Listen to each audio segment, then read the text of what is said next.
MG, how you doing, buddy? Boys, I think I got what Scotty had sort of earlier in the week or weekend, earlier in the week. We actually sat next to each other on the plane, so I'm not surprised. And Meave was crook as all of sort of last week. So I think I'm battling off the last bits of that little sort of coldy, coffee, sore throaty, little virus. But It's because you're kissing and cuddling Scotty at night. That's what it is. no, it was the shower we had in Adelaide. It's got to be that. It just might have been. It was worth it, but it was worth it. Are you feeling better, Scotty? Yeah, man, I feel amazing now. Yeah. Mine was short-lived. Probably the day after the podcast, I started to turn the corner. I slept like 9.5 hours that night, and I woke up and feeling a bit better. How good is it going to be on Saturday? Do you know, this is what it's come to. I wake up every day and I'm looking at the weather forecast. I'm back up in Gold Coast next Thursday, and I'm looking at that extended forecast, but just knowing that it's going to be 26 and sunny. Yeah, it's awesome. You literally screenshot the weather of Brizzy to us, and like, boys, not long. Saturday, it's coming. Not long. Bro, I've been looking at the dates for when for the shows that we have coming up, and I'm like, it's going to be 25 the day before. It's going to be 26 on the day. That's where I'm at right now. I know. Man, you know what's interesting, and there's probably people like feeling this, and this might be a question today later on. But like this morning, I'm working. It's early morning. It's dark. A couple of sessions out the way, and then it was about 8:45 or 9. We pulled the roller door up, right? And as a roller door, I've got a massive roller door at the gym. As the roller door goes up to the top, the sun beams in. I promise you, instantaneously, my whole mood changed, man. It's so good. We need that warmth.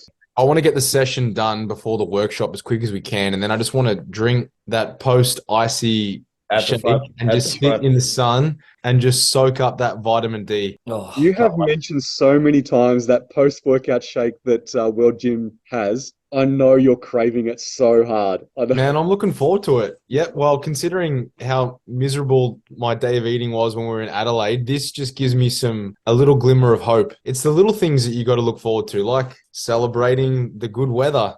Yeah. Company of two handsome gentlemen on an airplane, a nice icy WPI shake. Yeah. And the obviously that gym, is pretty it's fine. It's so good. Great pieces we're going to smash there. So the fact that I had confirmation that Michael Trimboli is going to do some posing for me, that also, that brightens the mood a little bit as well. The universe just keeps on giving. Can I do my posing first before you take your top off? Because it's like when the first act comes, they're not as good as the second act. It's like if I come after you, no good. So not at all, man. Man, we all saw that 190. I wasn't sure if that was the warm-up set before the 190 because of just how smooth it was. You were on. Someone messaged me and it's like, was that your warm-up? I was like, it's the warm-up to the warm-up. Nah, it wasn't a warm-up. That was the first set. Blue, 200s is there. Everyone's going to see the benefits. 2024, there'll be so many more people. A lot of people who have said to me, I had a couple of people reach out saying, should you really still be going that heavy on your SLDLs like this far in prep, blah, blah, blah. I'm like, absolutely you should be. Intensity retains density. Write that down. Watch that spread like wildfire. Man, so many people have used that quote since you said it a month ago. Intensity builds density. Massive. Now that's why now I'm just going to slightly tweak it and say retains because it's prep relevant now. Yeah, well, I spoke to Jen last night. We started doing some more regular check-in pics, and we had a look. I was comparing my 2020 to 2023, and you boys will get a peek on the weekend. But the benefit of those heavy compounds, like even I was a bit like, wow, it's made such a big difference in terms of how much more density it's been able to add. That's why with you, I'm just like, I know the numbers that you're putting up. When we pull back some of those layers and you hit that rear double, it's going to be the knockout punch. Like the rear double bicep in most divisions in the men's, that's like, sometimes that's just what, sets the boys from the men. It's just such a dominant pose, that in the side chest. But can't wait. We're going to do a session before the workshop. Workshop's at 1 at Stafford in Brizzy on Saturday. And then we'll have the workshop, and then we'll be chilling it after that. So if anyone's around coming down, come train, come be part of the workshop, and come chill out with us afterwards. Now, you had a workshop on the weekend, MG, and we actually had someone write in and said they met you, and it was really nice to meet you and absolutely loved the podcast. So did you meet anyone at the workshop recently for A&B? I did. I met lots of people. And some big supporters of the podcast. That actually, man, made my day. So especially like when it's athletes that we don't coach, who gave some feedback that definitely helped them with their first prep. And it was actually listening to the podcast was what gave them the confidence that they could start their prep. Which that's like amazing, man. Like to feel like, oh, I've picked up enough knowledge now to be able to feel confident enough to take that step and go into, you know, uncharted territory with what I'm about to put myself through, was such a big thing. But yeah, she was delightful. And some of the physiques that showed up was so great too. And, you know, we've been visiting all the other states and just seeing, you know, the quality of athlete across the country. And I can definitely say just this season, Victoria's producing some incredible athletes. Just on the weekend, you know, we're about 5 or 6 weeks out. There was some athletes who were already, you know, looked ready to go, which is super, super exciting. And to know that, you know, for some of those, if we're contributing in any way with, you know, little bits of knowledge that are helping them get through, that's literally the reason we started it. And that's why we will continue to do it every single week. And we love it, don't we? We do. There's so many incredible athletes. Obviously, we see the stories from different federations in different states. And yeah, some of them just look absolutely amazing. Season B is going to be big. It's going to be awesome. It's going to be competitive and cannot wait. And there's a lot of really good first timers too. So it's super exciting. Yeah, it still blows my mind that someone felt nervous to come and talk to me. So I feel nervous to talk to you as well. Like, because yeah, I think you boys are the same. When someone is supporting you and like giving you a nice compliment, sometimes it's hard to take it. And I do get a little bit shy too, but so nice, and I really appreciate it. If Narelle's listening, Narelle, thank you, you made my day. We actually got some questions that are personal to us and they want to talk a little bit about us. So maybe we'll start with those. One of them was, are we really close in real life? So is this all a facade? Are we really close? Yeah, definitely. I think we told our stories before how MG and I met. Well, we went to school together. He was a year younger than me. And then afterwards we reconnected when I coached MG. And obviously I met Scotty through MG. But yeah, we're definitely close.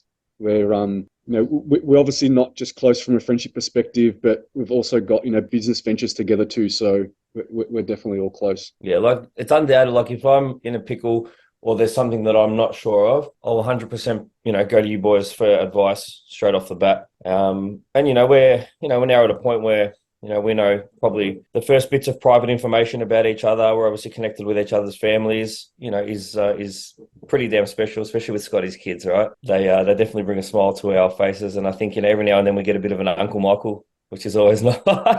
Both of them. I was saying to MT the other day that Evie, for whatever reason, she refers to MT as Michael Jordan.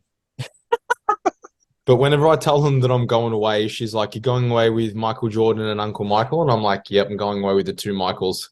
Yeah. Because they love it. Because every time when we got an early morning flight, I always send a picture of the plane for him because they're obsessed. Yeah, you do that. I actually told him if he was good this week, I was going to bring him back a little mini one. So I'll have to suss that out at the airport.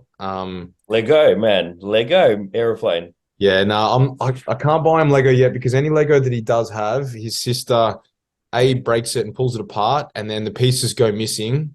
She just likes to wreck things at the moment. So at least if it's like one piece, all it wrecks is just my floorboards when she throws it on the ground.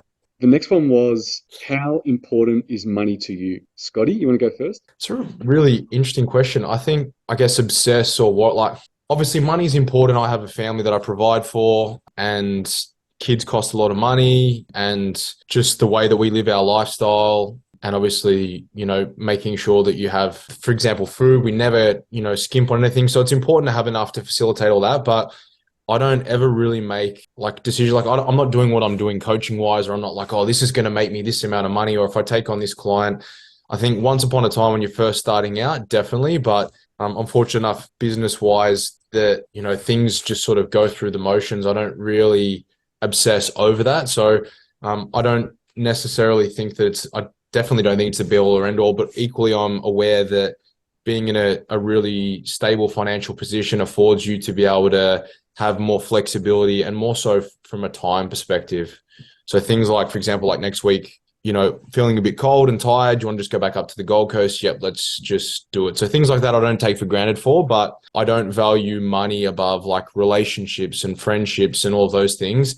All of those things supersede that, and I've never really let money dictate what I do or don't do. I think as long as you're passionate about what you do and you stay true to your values, at least that's how I try and live my life.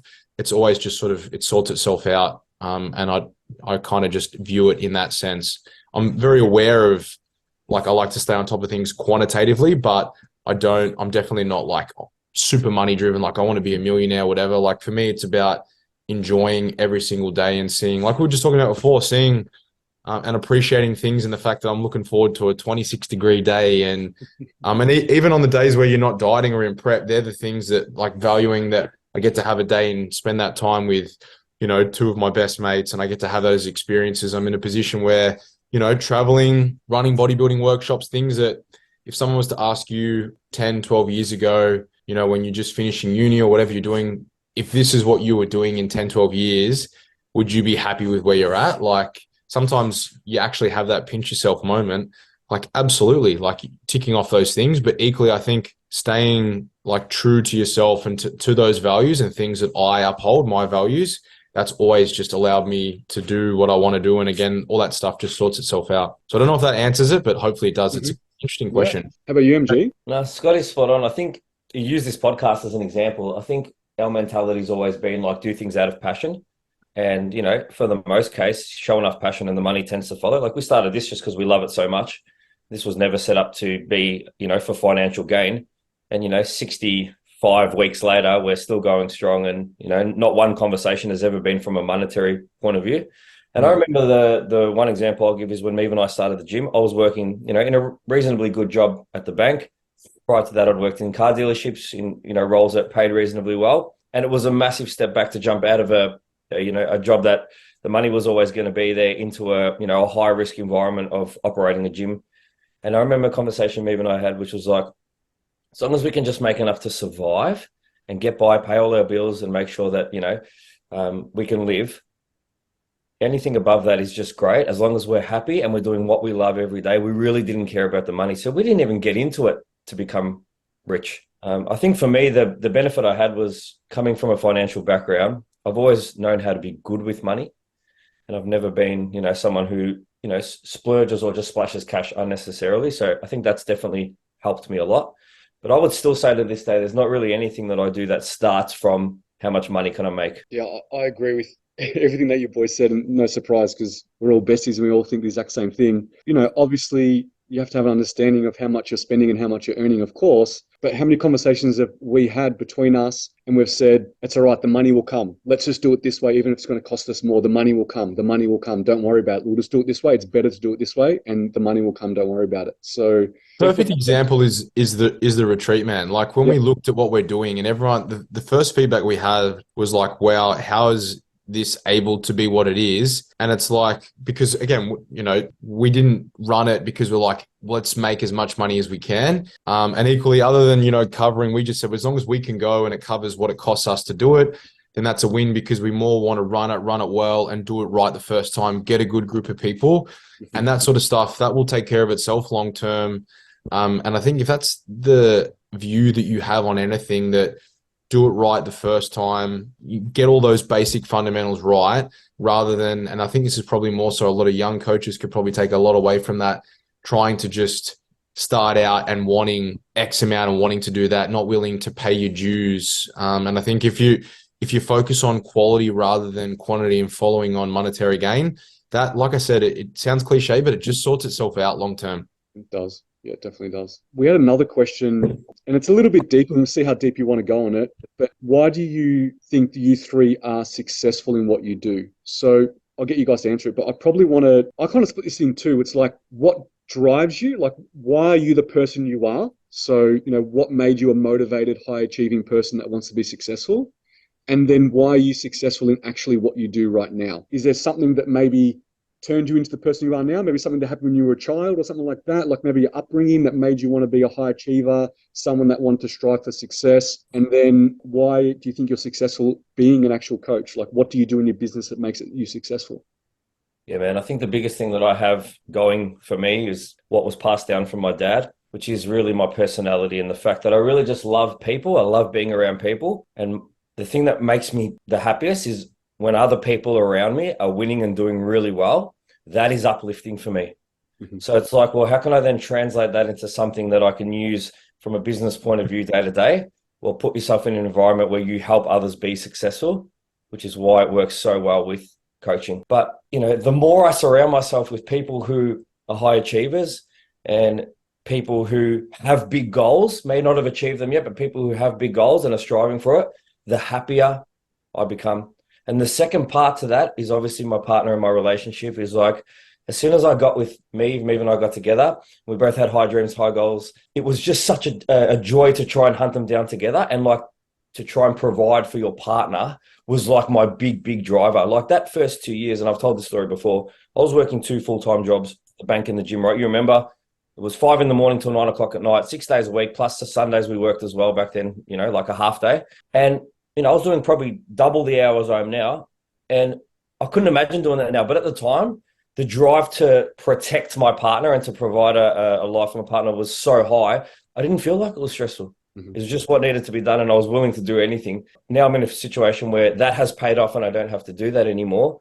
But the love and the passion that I have for her will always be enough to keep me doing whatever the hell is necessary to maintain a certain level of success. And what do you think, you know, makes you be successful as a coach? Like how you maybe run and operate, do you put your clients first, like that kind of stuff? Like what makes you be a successful coach? I think, you know, we've all gotten better over time, but there's a few things. I think one, the systems you have in place are a big thing.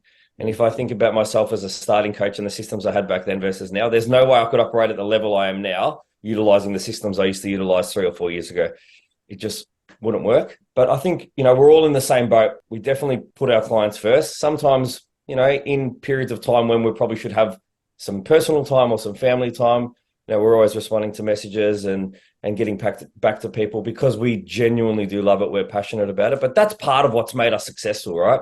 Is we are individualized. Everything that we do is athlete specific, and we don't just give out cookie cutter type stuff, which means that we do put in a little bit extra. But on the flip side, I think we reap the reward for that as coaches. Yeah, definitely. How about you, Scotty? Same questions that I asked MG. Is there something that maybe your upbringing or something that made you want to be a high achiever, made you want to, you know, strive for things in your life? And then what about being a coach makes you successful? Growing up, I probably was maybe on the different side of the fence where I maybe didn't have that same support or perhaps like feel that same without going into too much, but more just I probably didn't have that same positive encouragement in terms, I guess I lacked, I never really had validation from my parents in terms of whatever I did, no matter what I did. And I still don't, to be honest, but it's more that initially was probably the driver in terms of wanting to be the best at whatever I did. Like maybe, you know, there'll be some praise that comes with that, but I kind of let go of that. And similar, when I met Jen, she was probably the very first person that always, like from the get-go, like believed in my vision, what I wanted to do, the gym, all of that. And she put a post out last night showing 8 years ago when that was awesome. We were painting similar to MG. You know, when I opened up Powerhouse, I was lecturing 0.8. So I was lecturing at uni. When I decided to do that, everyone thought that I was crazy doing that. We just bought our first house, and about 2 months before that, an opportunity had came up, and I put my money back up because Jenny and I weren't married then, and she always wanted a salon. So I'm like, I've got you. You believe in me. I believe in you. So she did that, and then literally the opportunity in the space came up that I've been waiting for to press play on the gym, and I literally tipped every bit of money I had. I didn't borrow a cent and fronted it all myself. And everyone was like, you're crazy. It's risk, blah, blah, blah. But for me, it was calculated risk. And I knew what the vision was in my head and where I wanted it to go to. And so similar, I would work 5 a.m. till 9:30, 10 o'clock every single day. There was the 3 days, the turnaround time I had with the gym where I think I slept maybe 3 hours. Like no joke, we were painting till like 3 o'clock most mornings for the first 3 days because my gym was bright fucking orange, the building, believe it or not. And we were in there till like 3 a.m. and Jenny was right there. And then I would go home, sleep for an hour and a half max, have a shower. And then my first client would be at like 5:36. But equally, like you, MG, you're running on an adrenaline, and I have almost like a competency disorder where if I start anything, I have to finish it. Even if it meant like, you're like, let's do this Lego tonight, I would struggle to be able to, and people say I'm on the spectrum because of this, and maybe I am, but I would struggle to be able to leave it and know that it's there and then I'll just do a little bit more tomorrow night. I have to finish everything there and then. So I think that approach that I have toward anything and the relentless pursuit to just constantly make it better, like improve, evolve, and never really being content. And in terms of chasing progression, that is something that I apply to really everything that I do. And I think as well, like I sort of said before, staying honest and true to your values, like what they are. There's a guy, I don't know if many people have heard of him. His name's Ben Crow. Have you guys heard of Ben Crow? Yeah. So he works with Ash Barty, works with Richmond Football Club.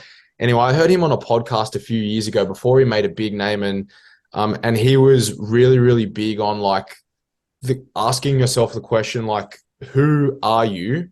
And like, what are your values? What do you stand for? And I actually just brought it up now, and I remember when I read it, and I've got it here. So this was written in June 2014.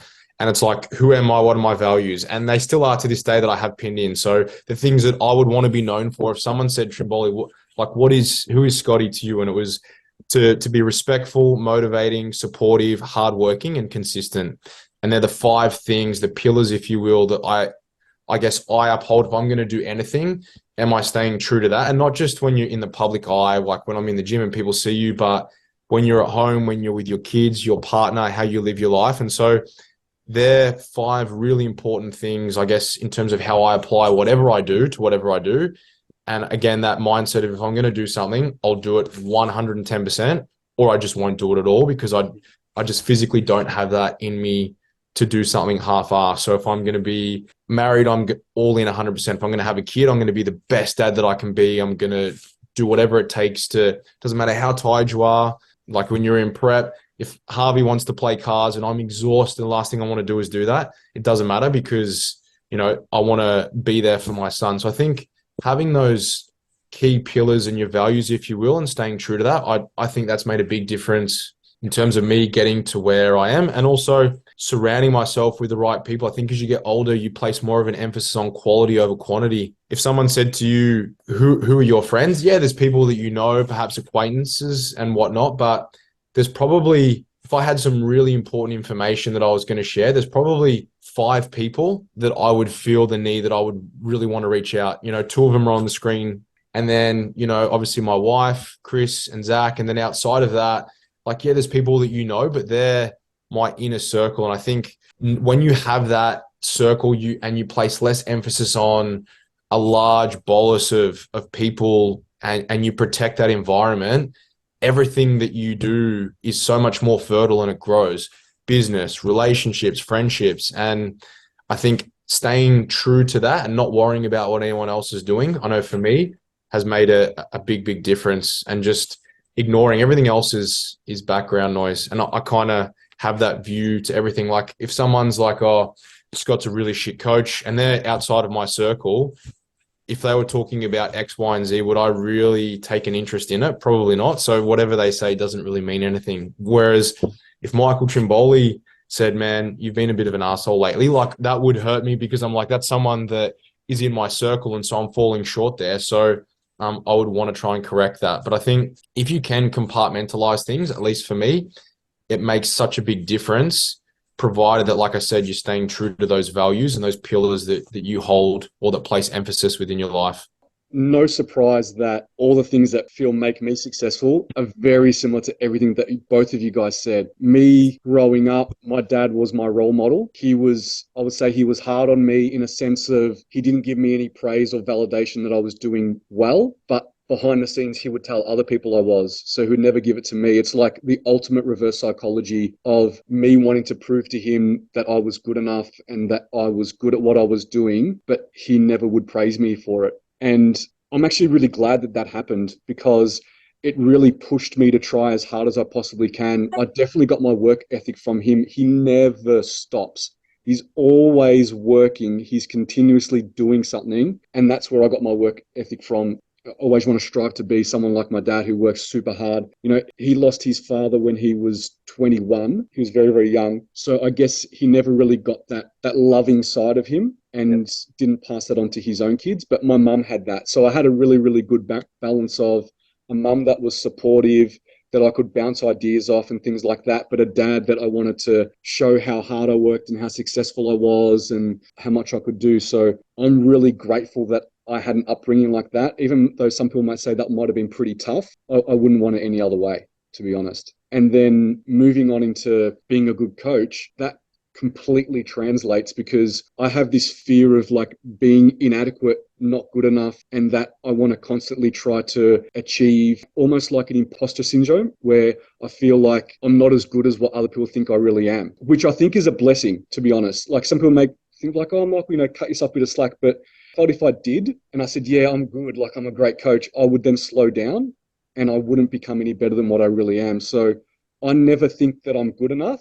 But I think that's a good thing for me. I think that's what I need for me to be my absolute best. That's why I'm continuing to try to learn and evolve and be better. Like my best this year should be my start point for next year and my lowest point. I don't want to be any lower than that. I want to try to continuously improve upon that. I think also being a good coach, you need to focus on your results and your clients less than you focus on yourself. What I mean by that is how you perceive yourself to the public. So not to say like don't take care of yourself, but it's no surprise that some of the best coaches are also the coaches that never post anything about themselves. You don't really know what they're doing. They're always behind the scenes. They never want any praise. They're always showing their client success and they're not too fussed where they get any acknowledgement at all. That makes you a good coach. Doesn't make you a popular coach. You won't get a lot of follows and a lot of likes, but it'll make you an amazing coach. So I always think of what's going to make me a better coach, not what's going to make me a known coach. And to make me a known coach and a popular coach, yeah, I should just post about myself. I should just, be shredded all the time and just take selfies. And then sooner or later, I'll get popular. But that's not going to help me be a better coach. Not at all. So doing things that are going to make you actually be better as a coach has been something that I've felt has helped with my success. Like I hate being the center of attention. But what's so funny is that whenever I post something about myself, a story of me doing a lift or something like that, that'll get the most attention, the most likes, the most comments, the most DMs. And sure, it feels great, but that story doesn't make me be a better coach. So that's why I never do it, because it's not really helping me as a coach in any way at all. Yeah, sure, it's giving people a look at what I do. And I guess it's important for people to see that you kind of practice what you preach. I try to center what I do around what's going to make me a better coach, not what's going to make me feel better. That kind of makes sense. Your ego, yeah. Yeah, he doesn't chase external validation on social media, and everyone knows how I sort of feel about that. But I think, like, would I be wrong in saying that if you got 200 likes or you had 1,000 people watch your story, 2,000 and say, oh my God, your RDL is awesome. Whereas if which I did, I reach out to you and say, man, that was fucking hectic. That was easy, whatever. That probably I would assume it probably means more coming from someone who's in your circle that you value. Like, I really value that opinion. That would mean more than say it's nice for other people to recognize it, but it doesn't hold that same weight. Like if you do something and it's like everyone's so happy and, celebrating you within your inner circle, that means more than people who you don't know giving you a like or how many comments you got on a post. Like sometimes, like I say, people that have a large following or are famous on Instagram that aren't really famous, that pay for their blue tick or whatever. It's like being rich in Monopoly. Like it's not really real. Yeah. Do you know what I mean? Versus in the real world and in your inner circle, those who matter, that's the praise and validation that really like holds weight. Yeah. Like I think if you were to summarize all of that, all three of us, yes, we are successful, but there is a constant strive to be better, not content. Like progression. And if you speak to anyone else, I don't know too many successful billionaires that are like, oh, I'm a billionaire now. That's cool. I'm just going to lay things down. It's like, I want to level up and go again. And it's that constant strive, not necessarily talking about money, but just to be a better version of yourself. Like having that goal today, I want to be better, even if it's just by 0.01% than yesterday, because over time that compounds. And then, your return on investment as a person, as a coach, and just the further that you go in life is only going to improve and appreciate. Yeah, definitely. That was a good question. We went pretty deep in it, but it was a really, really good question. All right, let's move on to some other questions. So we've got this question. It's from two different people, but it's talking about 5 weeks out. So one is advice on wanting to change coaches 5 weeks out. and what's the best way to encourage a mate who's 5 weeks out from a comp. So they're both different people talking about 5 weeks out. So I think the first one, advice on wanting to change coach 5 weeks out, it's a tough one. We know what's happened recently with you, Scotty, and that was because it was literally going to change the outcome and the experience they had on stage for their first comp. So that's a really good reason to change a coach if you're going to have a really, really bad experience and you're not going to be happy with the outcome. And also if you think that the position you're in is salvageable so that you can actually make an improvement for what you want to hit for stage. If you want to leave your coach 5 weeks out because, I don't know, they're annoying or something like that, but really everything's on track, everything's going well, you're going to peak perfectly and everything's going to be great, I would stick with that coach unless you're going to have a really bad experience, you're not happy and you're just not getting what you think you need out of a coach. What do you think, Scotty? Yeah, I agree. I mean, that example you're talking about, we had someone who I'm now working with. We won't name names, but this person was also, the protocol in which they were placed was deleterious to her health and well-being. Like, absolutely it was. And also, phenomenal person who has enormous potential, but obviously just unfortunately just had some really bad direction and equally just wasn't getting what she needed. And it was absolutely going to affect her outcome. And again, it's a really fine line that is very, very last minute, but extreme circumstances, and it was salvageable. And equally, this person in the last, whatever it is, 12 days has made, or 10 days has made phenomenal progress, is well and truly on track now. And again, if, sometimes I think it's almost like fate where the universe has looked after this person, because otherwise, had she been going down the path she was on, she could have very easily ended up in the fucking hospital. So, and it's, when we heard about some of these interventions, and we still do, and unfortunately, sometimes you're going to get people that may not be bad people, but they're just trading outside their scope of practice that they shouldn't be doing. But yeah, I think there needs to be some pretty solid rationale. I mean, you would remember, you were right there, the conversation. In no way, shape, or form was I you got to leave this person, come and work with me. If it's as a coach, it's a really almost awkward conversation, because you're not trying to sell your services first. So you're trying to support the person, but equally give recommendation that what they're doing is not normal and is not safe, and that they need to engage with someone who's going to be able to actually help them, because where they're at is definitely still salvageable. But I think, context is, as always, is very, very important. So if your coach is just annoying you, but everything's going great, then maybe don't. But when you're talking about putting in place, water manipulation or electrolyte manipulation to certain interventions, or, your plan's the same as the other 6 guys and girls on the same team, then that's obviously a recipe for distress, as opposed to setting you up for success. So I think context is important, but equally, you're the one that's investing all of the time, all of the money, into the entire process.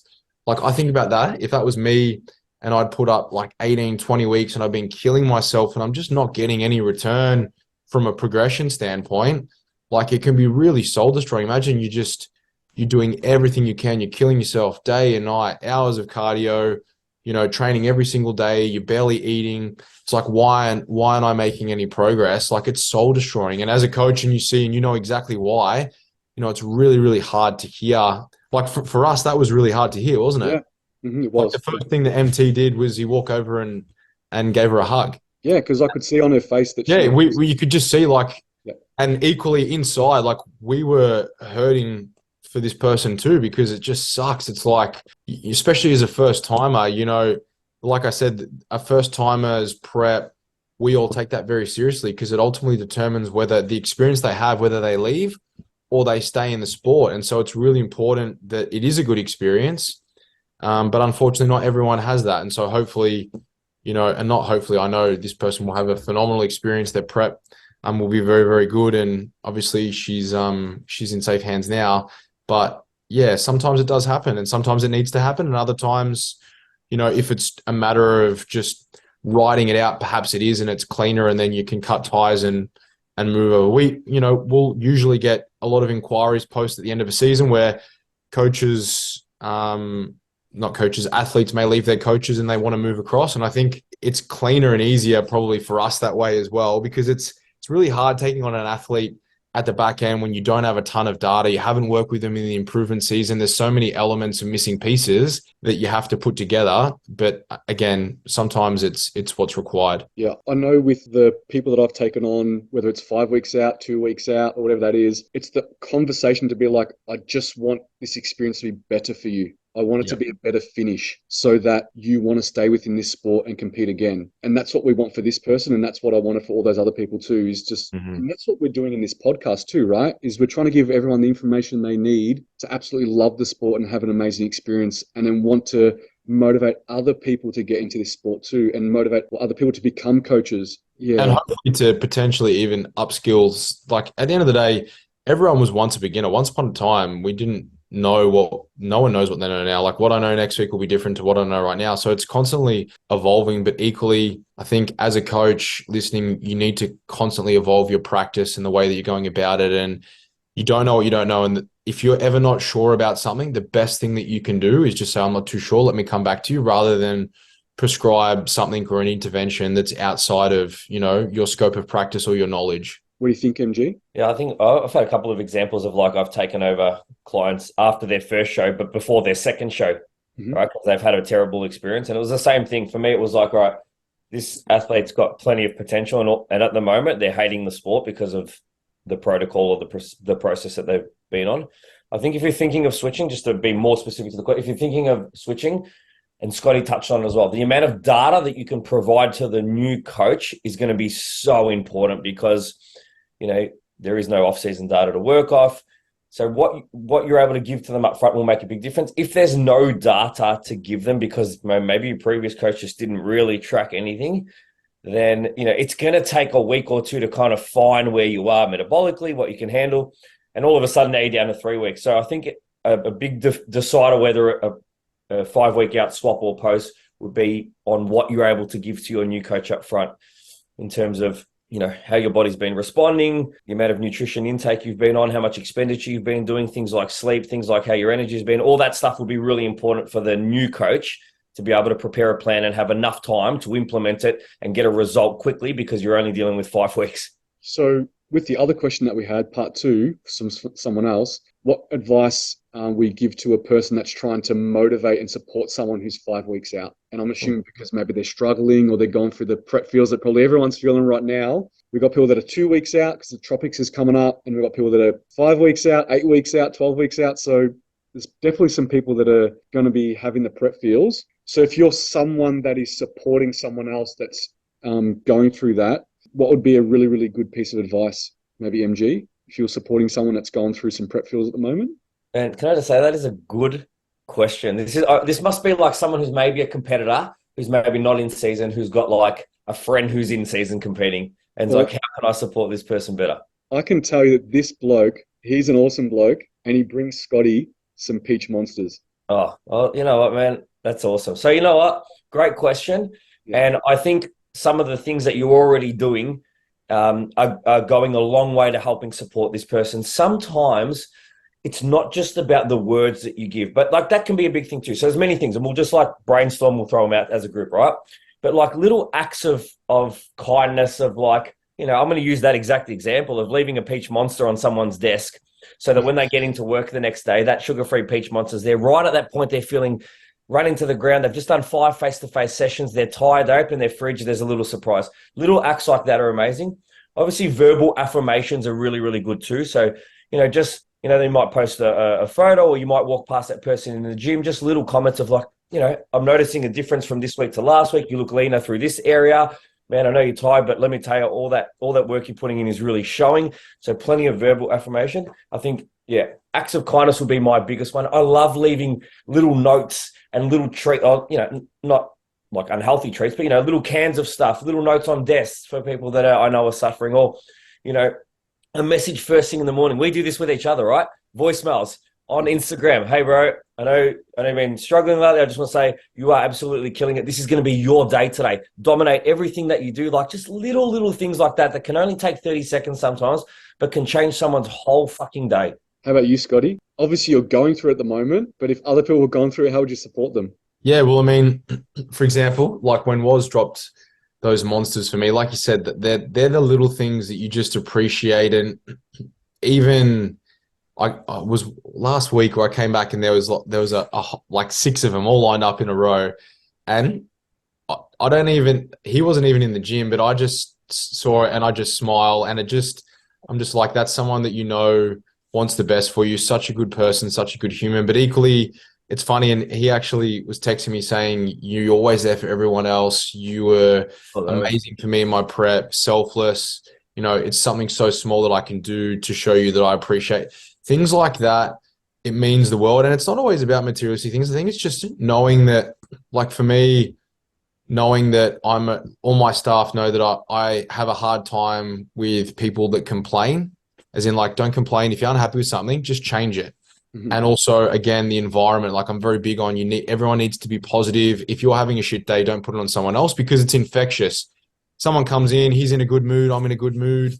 It spreads like wildfire, where it's like, if someone's negative or if they're feeling down, it can be equally as infectious. So I think just your aura or how positive you are can make a big, big difference. Like if someone came into the gym, like if Chris came in and he was just flat and he gave me nothing, I'd be like, well, I feel a bit flat now too, versus very rarely you go into a room and you got Michael Galanti and he's just like, the lights, the dim switch gets turned all the way up, and it's like you could have been feeling flat as a tack, and he'll just bring you to the level that he's at. And equally, there's times where even you might be feeling crappy, and it happens to me all the time, but I'll be like, I'm gonna tell myself that I feel good, and that will be infectious to someone else, and then I'll get some back more from them feeling good, and it just continues to rotate. I think just being super, super positive, and also just asking, is there anything that you need? How are you going? And don't ever ask someone, oh, what are you missing? Are you hungry? Jackson Pierce actually put out a phenomenal post on that. Don't tell someone that they look skinny. That doesn't normally go down all that well, but just be positive. And like you said, little things, messaging someone, how are you doing? How's everything going? Saw your photo. You're looking amazing. Even Scotty Fitz, he put something out the other day. He didn't say that he was hurting or whatever, and I just sent him a DM saying, hey, man, just a heads up, or whatever it was, last 5 weeks, just keep digging, man. We're so close. Everyone's hurting at this point. This is what separates good from great. Like, keep going. Like, randomly, I hadn't spoken to him in a couple of months, but equally, and that message may have meant nothing to him, but I'm like, it's not going to do me any harm. Maybe he could have been struggling and he sees that and he's like, you know what? Fuck it. I'm going to do 3 plates now instead of 2. Maybe he didn't. I have no idea, but it's just those random things, like, I think they make a difference. And then just pay it forward. Someone does something good for you, just pay it forward. Yeah, I love it. Like, all that emotional support, completely agree with. Even if there's physical support, like if there's anything that you can take off their plate for them, if you can ask them anything I can do that you like, take things off your plate, I can do it for you. I can go run, get this for you, whatever that may be. So if there's things that you can do for them to help them out physically, but yeah, just giving that support, that encouragement to them, and trying to stay positive and trying to motivate them is going to be super important. Yeah. I always say, man, you can't take the suck away, but you can make them feel like it's going to be fucking worth it. Yeah. That's what I was trying to do, is like, I know I can't take that feeling off you, but I'm going to make sure that when we finish speaking, you're going to feel like, you know what, I'm fucking in the zone because I know I'm hurting. But, and you know what, to give you feedback, man, in Scotty's check-in this week, he literally said, I'm hurting, but you know what? I know it's going to be worth it. So, maybe that comment did make a big difference, man. Little acts, pay it forward. Well done. All right, let's move to some show day stuff. So can you explain pumping up and how best to do it? Do you bring your own equipment? So what do you normally get, Scotty, for people to bring for pump up? What do you normally utilize? And when would you normally get someone to pump up? Tell them to bring a set of dumbbells relevant to their strength. Like if it's a guy, they'll probably bring a set of 7.5s. If it's a girl, maybe some 4s or something like that, 3s, 4s, and then a set of resistance bands, maybe a booty band for the girls before they go out to block their glutes. But I think being aware of your stage times and where the event is running, because if you go, I'm on at 220, and it's happened to lots of us before where it's like they're meant to be on at 220 and the show's 2 hours behind. So if you start pumping up at 150, pushing your pre, your citrulline, all those things, and then you pump them up. And they spend half an hour, and then you're like, oh, we're 2 hours behind. You burn through some of that carbohydrate. You're also going up, going down with arousal levels. So I think staying aware of the timing of the show and where it's at. But usually, once you're about 45 minutes out, I like to get everyone organized, but equally their pre-shake will be there ready to go. I'll always have their friend or someone else or me that will shake it up for them. So if it spills everywhere, it doesn't wreck their tan. And there'll usually be a process. Granted, everyone has a cheat sheet. So at this time, when we're this far out, pre-workout goes in here, but it'll always say in brackets, Scott will advise, Scott will advise. So they'll usually say, this is where I'm at on my plan. Because if you've got multiple athletes, you can't always know what's going on at what time, even though I'll usually have a running order. 205 MT has pre-workout. 210 commences his pump up. 215 MG pushing in meal 3. So I'm constantly going through my checklist. Have you done that? Have you done that? Have you done that? But equally, if everyone has that written down, it makes it a lot easier. But I think pre-workout would normally go in maybe 30 minutes before, 40 minutes before, depending on the person. And then you just gradually let that go in, wait 5-10 minutes, and then you're just slowly pumping up. Clothes stay on, socks stay on so that your feet are staying warm. One of the biggest rookie mistakes to see people getting their kit off too early. You want to stay as warm as you can to promote blood flow. And obviously it makes it easy to get a pump when you're warmer, increase vasodilation. And then in terms of what you're pushing in terms of sodium and whatnot, or if they need more food, that's just assessing the physique in real time. And that's the art of coaching, of knowing what levers to pull at what time. Are they flat? Do they need more carbohydrate or do they need more sodium? How do they feel? How do their abs feel? Do they feel dehydrated? When did they last go to the bathroom? What color was their urine? Are they thirsty? There's so many different pieces that go into it. But again, that's just experience. And that's the benefit of, I guess, having someone that's, it's not their first rodeo. They've been in the shoes many of times before. But also I think as a coach, it's super important. Your athletes will feed off your energy. So always just being really calm and composed. And that usually has a carryover. I encourage all my athletes to just have their headphones in and listen to something really, really relaxing. And I'll tell them when I want them to gradually turn up the dial in terms of, okay, we're listening to the Calm app and now we're just going to listen to some tropical house. And then once we start pumping up, now we're going to start to turn up the level. If it's, Eminem, if it's rap, whatever, but don't just, all right, now I'm taking pre-workout, I'm going to go to 0 to 100. There's levels to it and you want to constantly build as the time unfolds. I think just in addition to that, one thing you said about the stage times is one thing we know is most shows never run on time. Some federations give you the specific times for every division. And I'll always have in the plan, at 2 o'clock, start pumping up, but I'll also put in there a caveat, or 4 divisions before you're on, so that you kind of know that if the show's running behind, it's not 2 o'clock anymore. It's wherever the 4th division before you're on is at. That kind of makes sense. Yeah. Because that can trip people up a little bit. They're like, oh, you sent me to pump up at this time, but they're running an hour late. So when do I pump up? Well, 4 divisions before you're supposed to be on. Don't worry about the time anymore.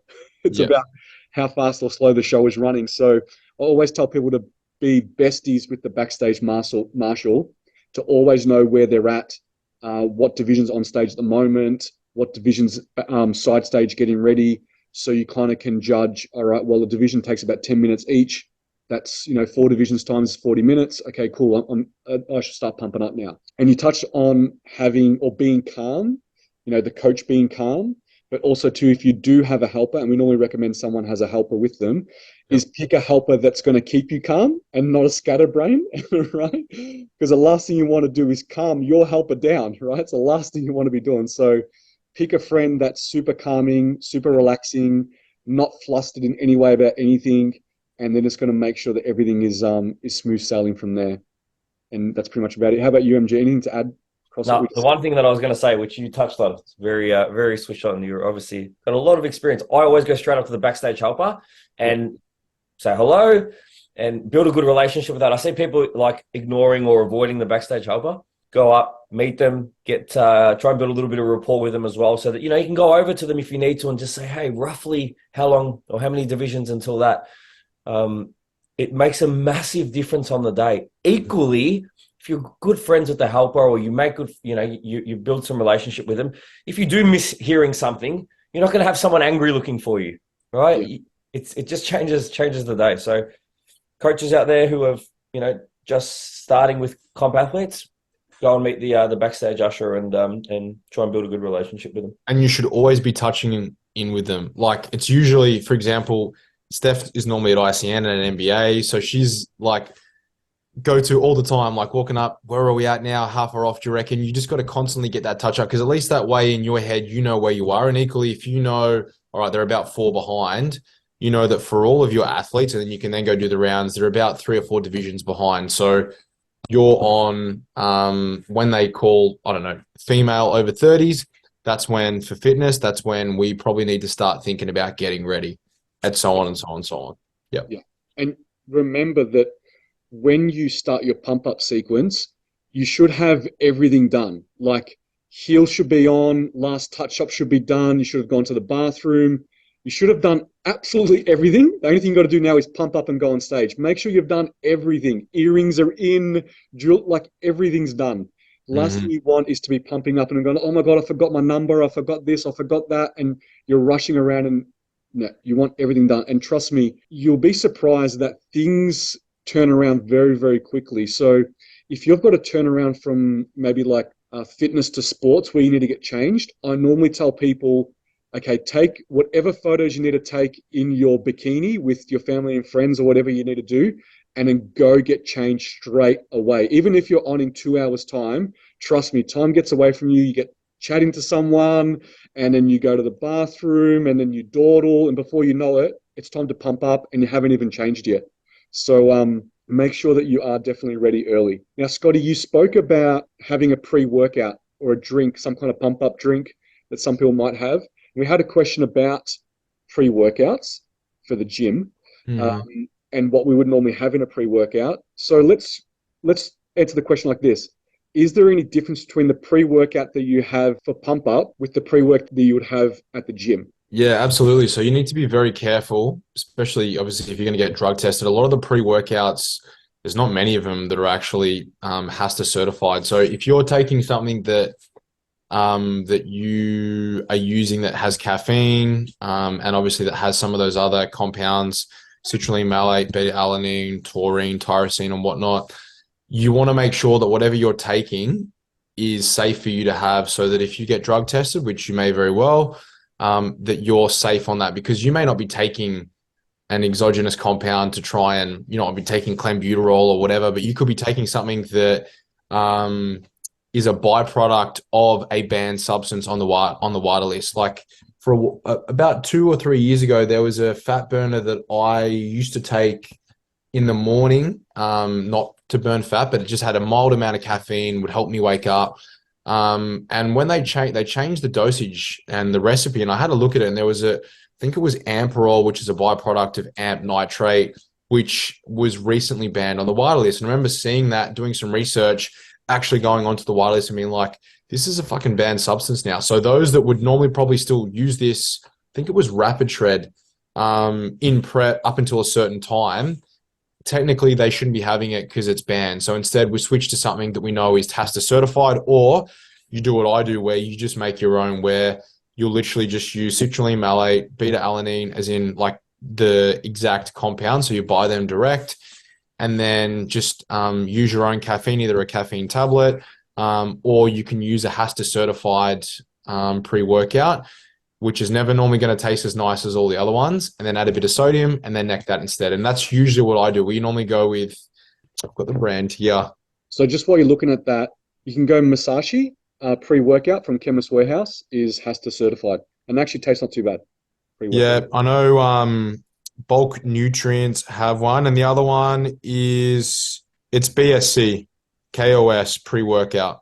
So that's also HASTA certified. But if we're using that, because that has caffeine in it, I don't add beta-alanine, but I'll then add citrulline to that, because the citrulline dosage in that is very, very minute. So I'll usually have my athletes pre-make them up, same with their salt, weigh them out, pre them out, so that it's like, oh, we've got another division, or I made it through to the overall, I've got no more pre-workout, what do I do? okay, well, I've got 3 or 4 of them already pre-made. They're good to go. Bang, neck it in. And equally, sometimes depending on the athlete and if they're pushing in food more assertively, we'll use citrulline and we'll use caffeine to help partition and onboard that carbohydrate as well. So sometimes they'll be, again, it will state in their plan that they need to have caffeine with this meal, or they might have a bit of citrulline in their drink as well, just to promote blood flow and to help get the nutrients where we want them to go. So what's the dosage of citrulline that you recommend? Is it about 3 to 5 gram? Yeah, well, normally, again, depends on the guy or the girl, but if it's a bigger guy, like I'd go upwards, like right before they're going to go out, their last dose, it'd normally be like maybe 5 to 7. At least that's what I would normally push in. But typically earlier, like in the earlier meals, they might have like maybe 1 or 2 grams with it just to promote blood flow. And also it allows me to just see how things are looking as well, like how vascular they are. And then sodium's also consistent, but I'll usually around about 2 hours out. Again, it's, specific to the individual and what their sodium intake is, but I'll usually push in a larger acute dose of sodium to increase blood pressure. And that's obviously the look that we're going to start to see around about half, maybe salt will usually start to come up from about 90 minutes to 2 hours out. And then right before they're about to go out, maybe 30 minutes with their pre, we'll push in a large dose and then we just assess the look. Yep. And then caffeine dosage in that pre-workout or that pump up pre-workout? Depends on the individual and where they're at. If you're onboarding a lot of carbohydrate, just to be safe, like if I'm pushing in, I'll always rather do more frequent meals of a lower dosage, and I'll never really exceed that sort of 80 threshold gram mark, because anything more, you may delay gastric emptying. And again, at the end of the day, we want to get the nutrients into the blood as quick as we can. Yep. But typically I will use some caffeine with that, especially if it's guys and we are on that higher upper end. If they're about to go out, you need to be mindful of the total net intake, because if you're giving someone too much caffeine and they get really jittery, I personally don't have a lot. Like I think mine will normally have I'll have 200 megs in mine, and that's maximum. Yep. Normally, like really the tablets that you can buy, they're normally 200 each. Yep. So it's pretty typical dosage. Clean and easy, unless you're using the pre-workout that already has that in it. Mm-hmm. But if we're using those ones there, depending on the dosage of caffeine that you are having, usually like 3 to 4 milligrams with the meal is going to be per kilo body weight is going to be sufficient. Yeah, I actually found that I stopped using the pre-workout, the pre-mixed pre-workout, and actually making my own, because not many people were agreeing with the beta alanine. It made them feel a little bit off. You get the paresthesia effect. Yeah. And it was like it was affecting them. So I was like, no. It's all I'm using it for is for caffeine and for the citrulline. I was just like, no, I'll just do it myself. Just do the dosage myself. So even though there's no taste, there's no taste to it. But yeah, and you can add a little bit of sugar-free flavoring or something. But the beta alanine, like in the pre's, everyone thinking you need that on show day. I mean, beta alanine helps with carnosine production in terms of buffering metabolic waste. You don't need that on show day, and equally an acute dose isn't going to do anything. It's that yields its ergogenic aid as a consistent dosage over a period of time. So you need that net build-up. And equally, if you've been taking that for more than 7 weeks, it's going to stay in the system for that amount of time. So whether you're taking it the day before, it's really not going to do anything for you, because it will take about 6-7 weeks to get out of the body anyway, completely. Yep. Do you ever use anything like a beetroot powder or anything like that for? Yeah. I've actually been experiencing, so nitrates are a really, really good form of increasing vasodilation and obviously improving the pump. So the V12 juice, but I actually bought some nitrate tablets that I've been trialing throughout prep. They taste like shit. I don't like taking the tablets, so I just unblock them, tip it in, and it doesn't taste amazing. And equally, did it make a difference? I don't really know. I feel like it doesn't. Again, there's some good literature to support the benefit of supplementing with nitrates, but the amount that you would need to have to elicit that kind of response, for me, citrulline is just a bit easier. Yeah. What about it like an arginine? Because I looked into getting some beetroot powder, but it's just that they ran out, and then I never got around to using it for a show. But I think I want to use it for this season coming up. Mm-hmm. But have you ever looked into? I've even got, man. You can take. Maybe I'll bring some of those tablets up with me to Queensland. You can train on it and trial. Equally, you need to have 4 or 5 of them to actually get anything out of it. But The tablets, you don't taste it as much, but when you tip it out, obviously it gets in a bit quicker, but it tastes like shit.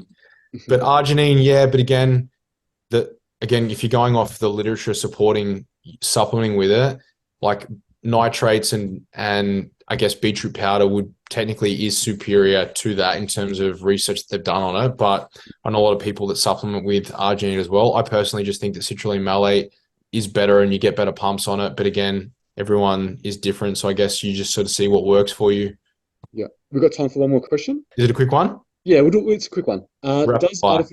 Does artificial sweetener in excess stop you from reducing weight, so like fat loss? I'm finding I'm hitting my calories in a deficient, but when I increase my Coke Zeros, the equal I have in my coffee, I'm finding that I'm hitting a plateau. I read this and I thought to myself, the only reason why that would affect your weight loss is that you're not tracking these things that have artificial sweeteners, like you're not tracking your Coke Zeros. Maybe you're using like zero cordials and things like that. They actually do have some calories in them. So if you're overdoing it, you could be increasing your calorie intake by like 50 calories a day or more. And if your coach is, giving you a small adjustment to your macros or to your calories, say that they've dropped you 100 calories this week and you've just upped it by another 50. So now you're only it's only a 50 calorie difference. And then you're slightly out in your macros every day, like, plus or minus 2 grams, that effect is not going to be in place anymore. So it's not the artificial sweeteners that are probably affecting your progress, but more so you're maybe not tracking everything accurately, and that's affecting you being in a deficient. Yeah, and if you are tracking everything correctly, you're just not in a deficit. Yeah. So maybe you need to look at the overall intake, or perhaps you need to look at what your expenditure is on those days as well. Yeah. Or if you're having lots of those drinks, perhaps you're onboarding more fluid, and that is why you've taken on board more Coke Zero. You're taking on an extra 390 mils. So perhaps you're holding on to more of that. You didn't go to the bathroom. Maybe there's more sodium in some of those things that you're having so that you're a bit more dehydrated. You're holding a bit more fluid. I wouldn't have thought it would make a huge difference unless the volume of what you're having is excessive. And like we said, that you're not tracking it. Again, I think it's the easy thing to do is, and I just give my athletes a condiment allowance. And so if it's usually 15 grams of carbs. So take your sweeteners, your equal, your sugar-free drinks, Coke Zero, whatever, and it would fall under that buffer. It's easier to track it that way. And then at the end of the day, add up what you had and then see where you are in the scheme of that. If you can't measure it, you can't manipulate it. Yeah. All right, done, boys. See you in sunny Queensland. Well, I'll see you on the plane, but I'm really looking forward to it. It'll be good. You wearing shorts? 26, surely. Surely I have to. Shorts weather. Yeah, I'm going to have to. It'll be cold on the plane when I'm leaving. Yeah, but you just wear a big warm jumper. You're going to be nestled next to us. Shorts, it's shorts. It's definitely shorts weather. Definitely. Maybe shorts and dunks, Scotty. Yeah, well, do you know what? Evie actually was wearing my shoes the other night. She had them out. I bought a few pairs of other Nikes, and they're all in one of the downstairs bedrooms. And she came out and she's like, "I got your shoes, Daddy," and showed mine. She's looking at me like, "I haven't seen these ones, and they're really heavy." So I usually wear like the fly knits. They're super light, but the dunks are dope. I haven't decided when I'm going to roll them out for. I haven't taken them for a spin yet. I need to. I wouldn't wear them up there just in case they get dirty or someone scuffs them and I'll be miserable all day. Fair enough too. All right, boys. Take care, boys. See you later. Catch up. Bye.